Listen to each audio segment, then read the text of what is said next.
पिता का हम धन्यवाद करते हैं आज के सुंदर दिन के लिए। और आज के समय में हम प्रभु यीशु मसीह के नाम से जितने भी भाई बहन यहाँ पर मौजूद हैं और जितने भी ऑनलाइन इस वीडियो को देख रहे हैं उनका स्वागत करते हैं प्रभु यीशु मसीह के सामर्थ्य नाम से।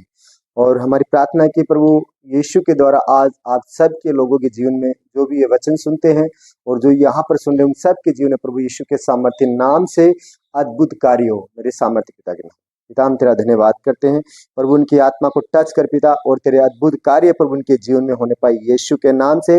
जितने लोग प्रभु इस समय वचन सुनने वाले हैं उनके जीवन में और जो प्रभु ऑनलाइन वचन सुने उनके जीवन में प्रभु तेरे अद्भुत कार्य हो यीशु के साथ। प्रभु तेरे लहू में उन्हें कवर करते हैं, तेरे लहू में ढापते हैं, तेरा आत्मा यहाँ पर अद्भुत रीति के द्वारा कार्य करने पाए यीशु के नाम पिता धन्यवाद करते हैं आगे के समय यीशु के साथ।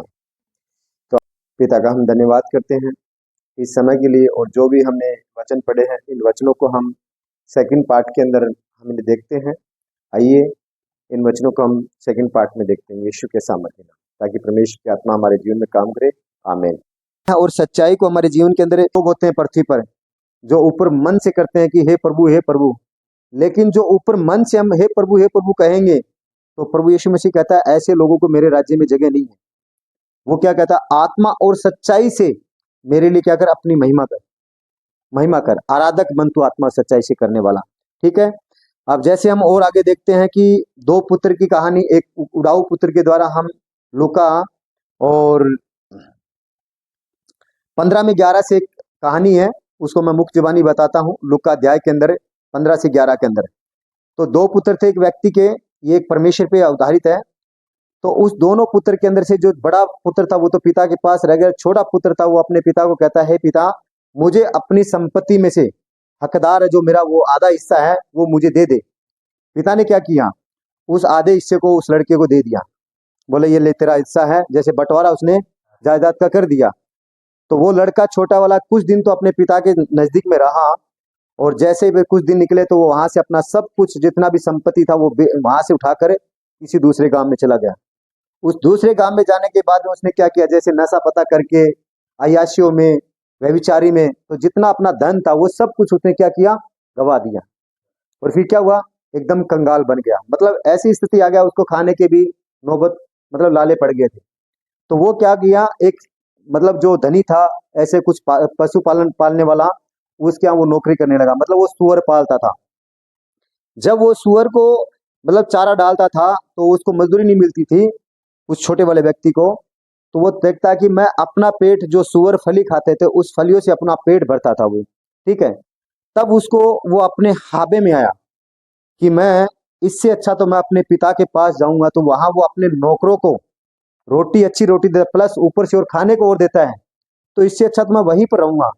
वो अपने पिता के पास फिर वापिस आता है। तो वापिस आता तो उसका पिता जब उसको आते हुए देखता है तो वो क्या करता है, वो अपने जो कर्मचारी उनको कहता फटाफट से मेरे बेटे के लिए वस्त्र लेके आओ, उसके लिए सोने की अंगूठियां पहनाओ, इसे उन्हें जूतियां पहनाओ और उसके लेके मतलब जो बछड़ा है वो मार कर काट कर उसको तैयार करो ताकि उसके लिए हम आनंद बनाए और भरपेट मेरा बेटा खाना खा सके। तो इस वचन के ऊपर क्या धारण आप समझ रहे हैं, जैसे हम लोग क्या कर रहे हैं, हम लोग सब भाई भाई हैं। ठीक है।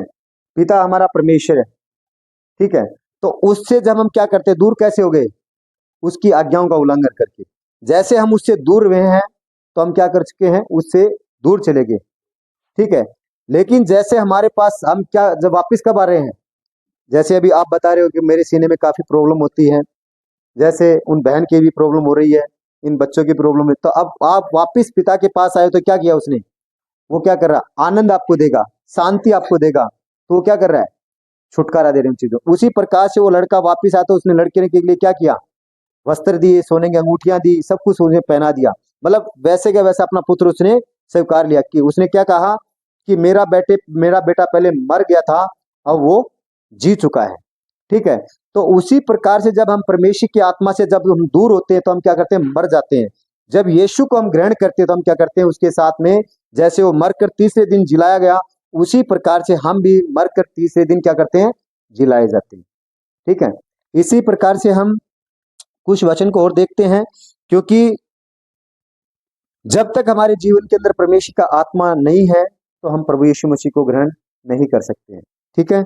आगे हम कुछ वचनों को और देखते हैं।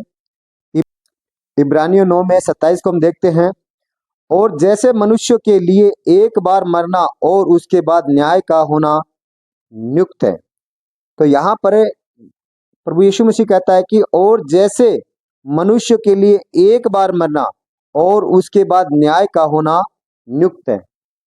मतलब प्रभु यीशु मसीह हमारे लिए एक बार मर चुका है, वो बार बार नहीं मरेगा।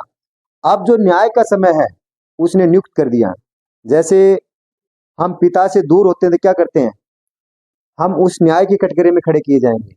हमारे हर एक व्यक्ति का जो इस पृथ्वी पे है उसका क्या गया न्याय किया जाएगा कि जब परमेश्वर ने आत्मा देके इस पृथ्वी पर भेजा है तो हमें क्या करना है, क्या नहीं करना, कैसे में चलना, कैसे में बोलना है, उन हर एक चीजों का लेखा वहां पर हमें देना पड़ेगा।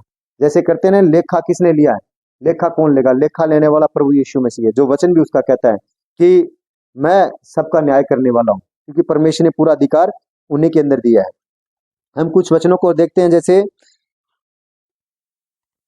यूहन्ना 10 के अंदर और 7 को हम देखते हैं। यूहन्ना 10 से 7 से हम लेकर में 10 तक देखेंगे। तो यहाँ पर कह रहा है कि तब यीशु ने उनसे फिर कहा कि मैं तुमसे सच सच कहता हूं कि भेड़ों का द्वार मैं हूं।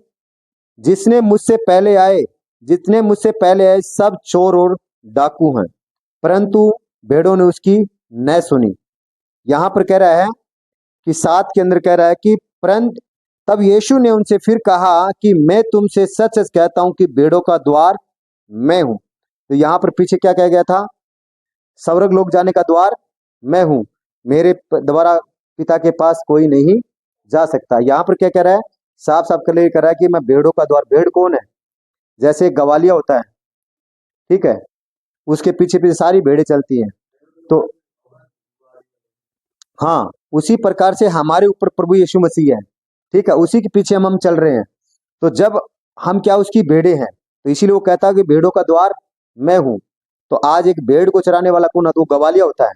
तो उसी प्रकार से हमें सुरक्षा देने वाला, हमें चलाने वाला कौन है, प्रभु यीशु मसीह है, ठीक है। आगे कहता है कि जितने मुझसे पहले आए वे सब चोर और डाकू हैं, परंतु भेड़ों ने उसकी न सुनी।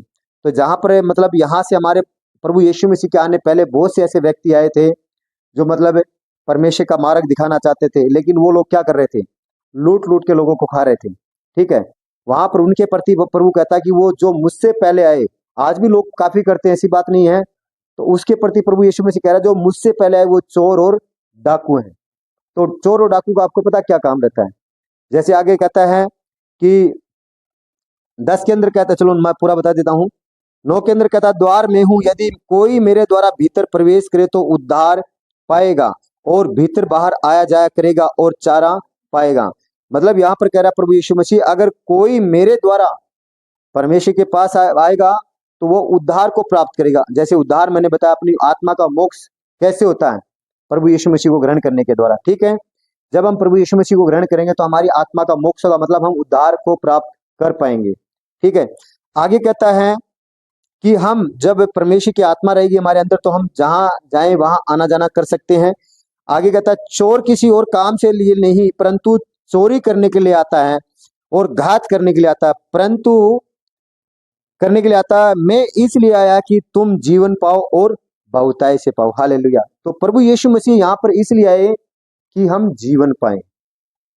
जीवन किस चीज से, जैसे बीमारियां हैं, लड़ाइयां, झगड़ा, क्लेश, निंद्रा, चुगली, बेईमानी, इन चीजों से छुटकारा पाने के द्वारा हमारे जीवन के अंदर जब शांति रहती है, हम क्या करते। तो यहाँ पर मतलब एक ही बार कह रहा है कि मतलब चोर का काम चोरी करना और घात करना उसका काम है, और मैं इसीलिए आया कि तुम जीवन पाओ, बहुताई से पाओ। प्रभु यीशु मसीह का आना इसलिए है कि वो हम जीवन पाए, ठीक है।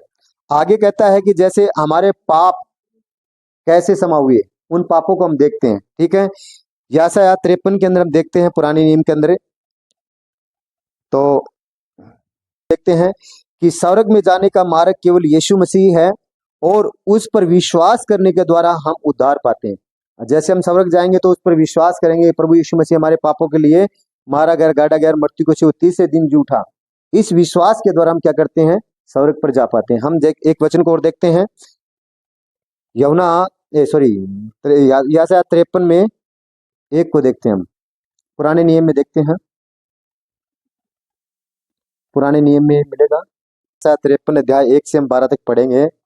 यहाँ पर कहता है, देखो प्रभु यीशु मसीह आया और उसके लिए क्या क्या हुआ हमारे साथ, उसने क्या हमारे लिए झेला है, वो यहाँ पर बातें बता रहा है। ठीक है, यहाँ पर कहता है कि जो समाचार हमें दिया गया था उसका किसने विश्वास किया और यहोवा का भुजबल किस पर प्रकट हुआ। यहाँ पर कह रहा है जो समाचार हमें प्रभु यीशु मसीह के द्वारा मिला है तो उस पर बहुत कम लोग ऐसे जो विश्वास कर पाते हैं। ठीक है, ताकि उस पर परमेश्वर का आत्मा भुजबल मतलब उसका परमेश्वर का आत्मा काम करे। ठीक है, आगे कहता है क्योंकि वह उसके सामने अंकुर के समान और ऐसी जड़ के समान उगा जो निर्जल भूमि में फूट निकले। उसकी न तो कुछ सुंदरता थी और कि हम उसको देखते और न उसका रूप ही हमें ऐसा दिखाई पड़ता कि हम उसको चाहते। मतलब एक प्रभु यीशु मसीह जब इस पृथ्वी पर आए तो हम जैसे मतलब बेडोल मनुष्य होता है तो उसको हम ज्यादा पसंद नहीं करते हैं। ठीक है, लेकिन मनुष्य प्रभु यीशु मसीह इसी रूप के द्वारा ऐसा थोड़ा हो गया था, लेकिन लोग उसे पसंद नहीं करते थे क्योंकि वो सच्चाई का खरा पुतला था।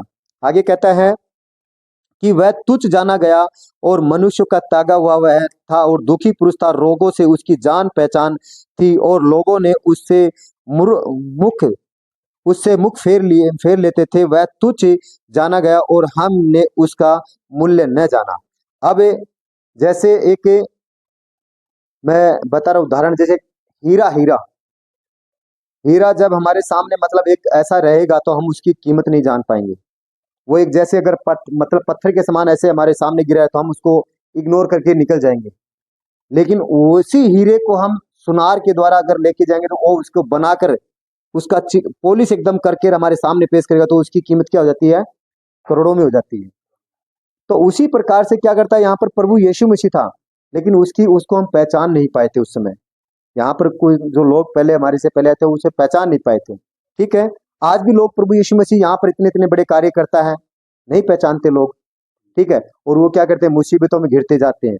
जब वो मर जाते हैं तब उनको पछतावा आता, अभी मैं वो कर लेता। अरे तो अब तो वो कहते हैं चिड़िया चुग गई खेत, तो पछताने से क्या फायदा। जब वो हमारे जीवन से प्राण निकल गए तो अब पछताते रहो, क्या मतलब है। तो यहाँ पर यही कह रहा है कि हम उसका मूल्य को, प्रभु यीशु मसीह को हमने उनका मूल्य नहीं पहचाना। 4 के अंदर कहता है निश्चय, ये अभी आगे देखो क्या क्या क्या कह रहा है कि निश्चय उसने हमारे रोगों को सह लिया। क्या कह रहा है यहाँ पर कि निश्चय उसने हमारे रोगों को सह लिया और हमारी ही दुख को उठा लिया, कि तो भी हमने उसे परमेश्वर का मारा कुटा और दुर्दशा में पड़ा समझा। तो यहाँ पर क्या कह रहा है, निश्चय मतलब फाइनल, उसने हमारे रोगों को सह लिया। हमारे जो रोग थे अपनी देही पर उसने लिया था। ठीक है, तो उसने क्या किया, हमारे रोगों को सह लिया और हमारे ही दुखों को उठा लिया। किसके दुख, हमारे दुख। जैसे अब ये बहन बोल रही है मेरे पीठ में दर्द हो रही है, पैर में मतलब कमर में दर्द हो रहा है, आप बोल रहे हो मेरे सीने में दर्द होता है, आप जैसे कहते हो कि मतलब हमारे दोनों में जरा, ये चीजों को प्रभु यीशु मसीह ने उठा लिया है। लेकिन ये चीजें क्यों हैं, हमारे जीवन के अंदर सत्य नहीं है, हम सत्य नहीं जानते क्या कर रहा है प्रभु। ठीक है, जैसे मैं उदाहरण बताता हूँ, ये आपके पास एक मोबाइल है, ये दीजिए मुझे एक बार। आप इस मोबाइल की आप कीमत बंद बंद रहने दीजिए, बंद रहने दीजिए, कोई दिक्कत नहीं, वैसे भी अब ये मोबाइल की है, आप इसको किसी दुकान से परचेज करके लेके आए हो। ठीक है, अब इसकी आप कीमत चुका के आए हो, आपको पता है कि मैंने इसकी कीमत चुका दी। अगर जब आप ये मुझे दोगे, अगर मैं इसको मैं ऐसे समझूं यार फ्री का मिला है तो हमें जैसे चाहे वैसा यूज कर ले, क्योंकि मुझे इसकी कीमत पता नहीं है। जब मुझे ये पता होगा इसकी कीमत मुझे किसी भाई ने मेरे लिए चुका दी है, तो इसको क्या मुझे सोच के समझ के चलना पड़ेगा, क्योंकि मुझे पता है ये फ्री का नहीं है, किसी भाई ने इसके लिए अपने खून पसीने की कमाई दी हुई है, तो इसे मुझे सोच के चलना पड़ेगा। तो उसी प्रकार से क्या है, जब हमें प्रभु यीशु का वचन हमें मिलता है तो हम क्या करते हैं, हम सोचते हैं फ्री का हमारे लिए, ये फ्री का नहीं है, क्योंकि प्रभु यीशु ने हमारे पापों के लिए अपने लहू की कीमत चुकाई है और हमें आजादी दी है। जब उसकी सच्चाई को हम अपने जीवन के अंदर जानेंगे तो उस चीजों से हम आजाद होते जाएंगे, जो बीमारी हमारे जीवन के अंदर। ठीक है, आगे कहता है तो भी हम उसे क्या करते हैं, परमेश्वर का मारा कुटा दुर्दशा में पड़ा हुआ समझते। परंतु 5 के अंदर कहता है परंतु वह हमारे ही अपराधों के कारण घायल किया गया, वह हमारे ही अधर्म के कारण कुचला गया, हमारी ही शांति के लिए उस पर ताड़ना पड़ी, कि उसके कोड़े खाने के द्वारा हम चंगे हो जाए। हालेलुया। तो यहाँ पर कह रहा है इस वचन को मैं दोबारा एक बार पढ़ता हूँ क्योंकि ये बहुत सामर्थ्यशाली वचन है। यहाँ पर कहता है हालेलुया कि परंतु वह हमारे ही अपराधों के कारण, किसके लिए? हमारे अपराध। कौन से अपराध? जो हम गाली निकालते हैं, झूठ बोलते हैं, निंदा चुगली बेईमानी करते हैं, किसी से व्यभिचार करते हैं, ठीक है, ऐसे बहुत से काम है हमारे लिए। उन अपराधों के लिए क्या किया? वो घायल किया गया। आगे कहता है कि वह हमारे अधर्म के कामों के कारण कुचला गया। अधर्म के काम, जैसे हम संसार के अंदर बहुत से अधर्म के काम करते हैं कि मतलब वास्तुशास्त्र के सामने देखते हैं हम ऐसा नहीं करना चाहिए, वैसा नहीं करना चाहिए, फलाना काम नहीं करना चाहिए, वैसा नहीं करना चाहिए। तो अधर्म के काम ऐसे बहुत भी आते हैं, जैसे मूर्ति पूजक के द्वारा भी अधर्म का काम आता है, ठीक है। इन चीजों से हम क्या कर रहे हैं? वो हमारे उस अधर्म के कामों के कारण कुचला गया। हमारी शांति के लिए उस पर ताड़ना पड़ी। किसके लिए? हमारी शांति के लिए, ताकि हम आनंद से रहे, शांत रहे, शांति हमारे जीवन के अंदर वास करे, उस लिए उस पर ताड़ना पड़ी कि उसके कोड़े खाने के द्वारा हम चंगे हो जाए। तो जो उसने कोड़े खाए हैं वो किसके लिए खाए? हमारी शांति के लिए, हमारे दुखों के लिए, हमारे पापों के लिए उसने कोड़े खाए, ताकि उसके कोड़े खाने के द्वारा हम चंगे हो जाए। हालेलुया। तो ये आगे जैसे कहता है 6 के अंदर कहता है, हम तो सब के सब भेड़ों के समान भटक गए थे, हम में से हर एक ने अपना अपना मार्ग लिया और यहोवा ने हम सबों के अधर्म का बोझ उसी पर लाद दिया। यहाँ पर परमेश्वर कहता है कि यहोवा मतलब परमेश्वर, परमेश्वर ने हम सब का अधर्म का बोझ, जैसे कहते हैं ना कि एक दूसरे का बोझ हम उठा लेते हैं, जैसे हम किसी जगह पर वजन को लेके जा रहे तो एक दूसरा थक जाता तो हम क्या करते हैं? दूसरे का सहारा ले लेते हैं, भाई तुम आप थक गए हो तो मुझे दे दो। तो उसी प्रकार से परमेश्वर ने क्या किया कि हमारा जो अधर्म का बोझ था वो प्रभु यीशु मसीह पर लाद दिया, ताकि हम क्या करें? उस बोझ से हल्के हो जाएं। इसीलिए एक जगह कहता है, प्रभु यीशु मसीह कहता है कि अपना बोझ मुझे दे दो और मेरा जुआ तुम उठा लो, ताकि वो सहने लायक है। क्योंकि परमेश्वर का वजन जो हल्का है, लेकिन जो हमारा संसार का वजन है वो क्या भारी है। संसार के वजन को हम लेके नहीं चल पाते हैं, इसीलिए वहां पर कहता है। आगे कहता है कि वह सताया गया तो भी हम वह सहता रहा और वह अपना मुख न खोला। जिस प्रकार भेड़ वध होने के समय और भेड़ ऊन कतरने के समय चुपचाप शांत रहती है, वैसे ही उसने भी अपना मुंह न खोला। जब प्रभु यीशु मसीह को क्रूस पर चढ़ाया गया था तो उसने ये नहीं कहा कि मैं लोगों के पापों के लिए नहीं मरूंगा। वो चुपचाप जो चीजें उस पर हो रही थी वो सहता गया, कि उसे पता था कि पिता ने मुझे अपने भाइयों के लिए बलिदान होने के लिए यहाँ पर भेजा है, तब मैं इनके लिए बलिदान दूंगा, तब ये मेरे भाई बहन हैं परमेश्वर का मुख देख पाएंगे। हम क्या थे? पहले परमेश्वर से दूर थे, लेकिन प्रभु यीशु मसीह के बलिदान के द्वारा ही हम आज परमेश्वर से मिल सकते हैं। आज यहाँ पर बैठे हो ना आप, ये उसी के बलिदान की एक महत्व है, अन्यथा नहीं बैठ सकते थे आप, हम भी नहीं आ सकते थे। लेकिन जब उसने हमारे लिए बलिदान दिया तब आज हम ये प्रचार कर पा रहे हैं, उसकी संगति में बैठे हैं, उसकी संगति में खड़े हैं, ये उसी की महिमा। आगे कहता है, अत्याचार करके और दोष लगा लगा कर वे उसे ले गए। उस समय लोगों में से कितने इस पर ध्यान दिए कि वह जीवितों के बीच में से उठा लिया गया। मतलब इस पृथ्वी पर जितने भी लोग थे क्या थे? जीवित थे, लेकिन इन लोगों में से उसे प्रभु यीशु मसीह को परमेश्वर ने उठा लिया। ठीक है, आगे कहता है कि मेरे लोगों उठा लिया और मेरे ही लोगों के अपराधों के कारण उस पर ताड़ मार पड़ी। यहाँ पर प्रभु परमेश्वर कहता है कि मेरे ही लोगों के कारण उस पर किस पर? प्रभु यीशु मसीह पर मार पड़ी, उस पर कोड़े लगे थे। ठीक है, 9 के अंदर कहता है, उसकी कब्र भी दुष्टों के संग ठहराई गई और मृत्यु के समय वह धनवानों का संगी हुआ। यद्यपि उसने किसी प्रकार का उपद्रव न किया था और उसके मुंह से कभी छल की बातें नहीं निकली थी। मतलब उसकी जब वो खत्म हो गया था प्रभु यीशु मसीह, तो उसकी कब्र कहाँ ठहराई थी? मतलब अपराधियों के संग।